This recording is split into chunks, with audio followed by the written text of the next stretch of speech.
भारत की जनता आजकल इतनी भूखी है कि खाने को धोखा भी खा लेती है। आम आदमी आज हवाई चप्पल पहन के हवाई जहाज नहीं चल रहा, आम आदमी हवाई चप्पल बेच के हवाई जहाज चल रहा है। एक एक डोमेस्टिक फ्लाइट उसकी राउंड ट्रिप की टिकट 20 से 30 हजार में बिक रही है। इनके बुलडोजर के चलते मैडम भारत के लोग सवाल पूछना भूल गए। नए भारत में आजकल ट्रेन पटरी के ऊपर कम और पटरी के बाहर ज्यादा चलती है।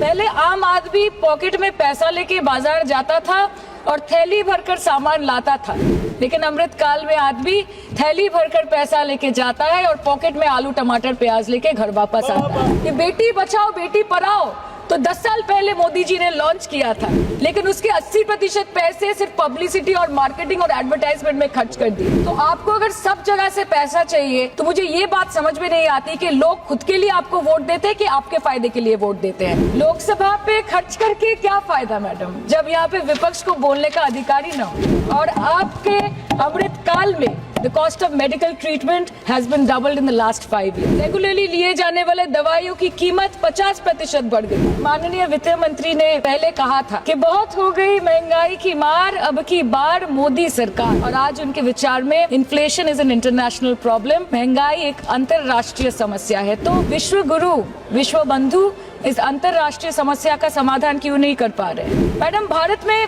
एक मिडिल क्लास जो 1 साल पहले एक वेजिटेरियन थाली 100 रुपए में खाता था, आज वही वेजिटेरियन थाली 152 रुपए की हो गई। टमाटर की कीमत 247% बढ़ गई, आलू की कीमत 180%, लहसुन 128% और तेल नमक आटा मैदा 18%। आज आपके उधार की वजह से हर हिंदुस्तानी पर 1.25 लाख का बोझ चढ़ गया और आप उनकी मजबूरी को अपनी ताकत समझते हैं। बंगाल में ऑल इंडिया तृणमूल कांग्रेस की प्रदेश युवा अध्यक्ष होने के नाते मुझे हर दिन कई नौजवानों से बात करनी पड़ती है। वो मुझे ये पूछते हैं कि मोदी जी ने हर साल 2 करोड़ नौकरी का वादा किया था, अर्थात 10 साल में 20 करोड़ नौकरी।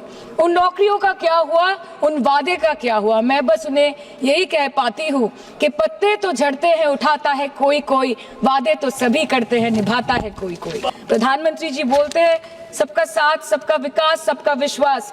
अगर ऐसा ही है तो भारत के लोग आज देश छोड़ के क्यों जा रहे हैं? 2018 से लेके 2023 के बीच 6,70,000 भारतीय ने अपनी नागरिकता त्याग दी।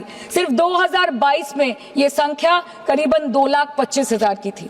मोदी जी कहते हैं कि वो सबके साथ है, मगर ये आंकड़े बोलते हैं जो सबका होता है वो किसी का नहीं होता। और बंगाल के साथ तो कुछ अलग ही रिश्ता है इनका। The relationship is that of quid pro को।